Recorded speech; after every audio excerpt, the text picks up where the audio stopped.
You're struggling there, Ben.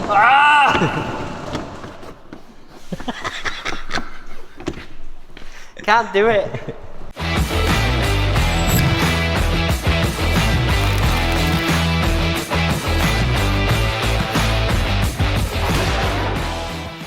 Welcome back to Speed Performance. My name's Ben.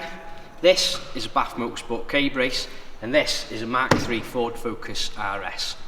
I'm sure the more observant of you will be able to work out where this one's going. So, some of you will have seen our previous video regarding the installation of a BAF Motorsport K-brace, which we did in Crystal Smith's Mk2 Focus ST. Now, BAF Motorsport were pretty happy with the how-to guide that we did on our last video, so as a result they've sent us one of their first production items that we're going to show you today how to fit into a Mk3 Focus. Now obviously our demo car is the RS version, but in terms of fitting, you know, there won't be any real differences between this, an ST, a Zetec S or any other really. It's pretty much based on the same shell.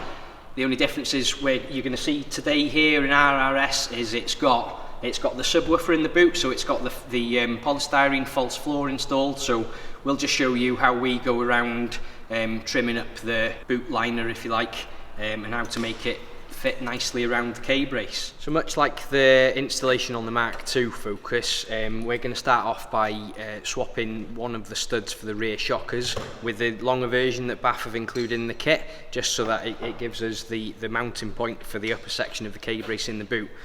But you can see, if I'll just show you here, the one we've removed, actually, when you remove the bolt from the top of the shock here, what you actually remove is a nut. Now that might have you confused, but basically there's a stud that fits into the body.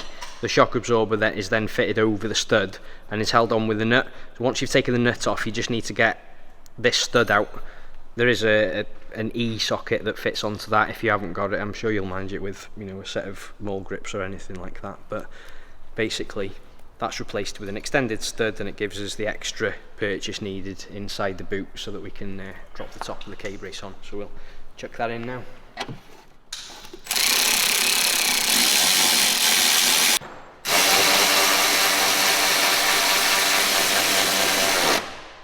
Right, we've swapped the bolts over.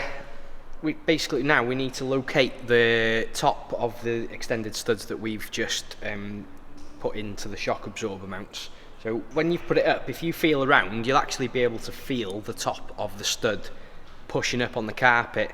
A nice little trick, get yourself a hammer, we'll tap on the top, literally tap through the carpet onto the top of the stud. That will make a hole in the carpet basically, and we'll have the perfect location. No guesswork, no cutting holes in carpets that don't need to be there, and Bob's your uncle.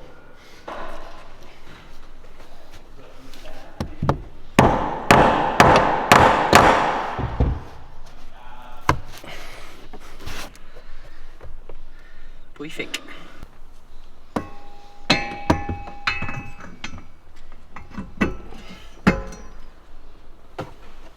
Right, so at this point we've basically swapped both of the studs over to the longer versions. I am actually going to put the nuts onto the top, just because when these are tightened down it actually pulls the brace down quite a lot towards the floor of the car. And because the brace is actually at an angle, we need to make sure that it's down as far as it's going to go when it's bolted in for the last time, before we actually mark the floor. Because obviously if you saw our last video, the bottom end we have to drill holes and insert rivnuts into the floor pan for the fixings, so we want to make sure the location for the holes that we're going to drill is absolutely spot on. Right, so after I bolted the top in, we marked up the seam sealer section on the boot floor.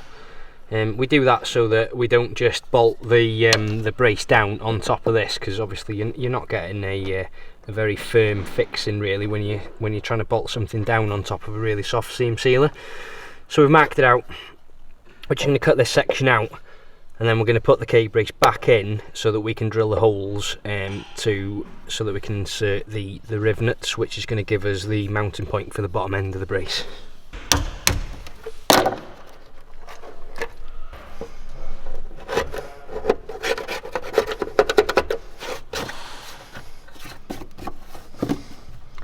Right, so I'm actually going to use the brace itself. I say I'm going to use it. Rather than marking it with the brace in position, I'm actually going to use a slightly smaller drill bit. So the rivnuts that we're going to put in the boot floor need a 13mm or 1/2 inch hole drilling in for them to be fitted. Now the hole in the brace is actually a little bit smaller, so just to make sure that we get the spacing between the spacing absolutely perfect, I'm going to mark the hole in the floor there, just using a slightly smaller drill bit. I'm going to do the same both sides, and then I'm going to take the brace back out. Rivnuts, good as they are, if for any reason, if you marked these now and your holes, or you didn't drill it absolutely perfect, when you come to putting the bolt in, if you're putting any sort of sideways pressure or anything against the rivnut, you'll make it spin. It'll spin in the hole and it'll be ruined. With this kit, you've got one chance, and you need to get it right. So my suggestion is that.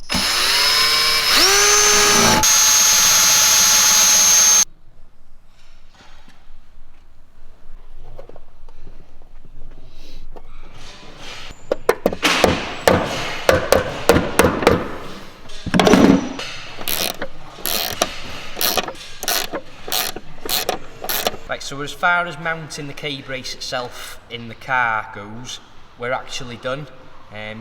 We've got the rivnuts and the extended studs all fitted to the car, so the next time the brace goes in, hopefully it's for the last time and it's staying there. But as I mentioned before, our car has actually got this the false floor installed, so obviously we want to keep that because we've got the subwoofer. We don't want to get rid of any of that, and we want to maintain that OEM look. So while we've got it out on the floor, we're gonna roughly mark around the K-brace on the polystyrene here. We'll cut a section of it away, as little as possible, just so that it actually fits nicely back in the boot, nice and tight up to the K-brace, and then we can get the K-brace bolted in for the last time. We'll drop the polystyrene, the false floor back in, and then all we'll have left to do is drop the carpet in. We'll mark that up. We'll make some nice little cuts, just so that the carpet can slide back in nice and tidy, and that'll be it, job done. Right, the brace is actually bolted in now for the final time. We've trimmed up the polystyrene from the raised floor, dropped that in. All we've got left to do now is literally, we're going to drop the carpet in and mark it up and see if we can cut that nice and tidy around the brace, and that'll be job done.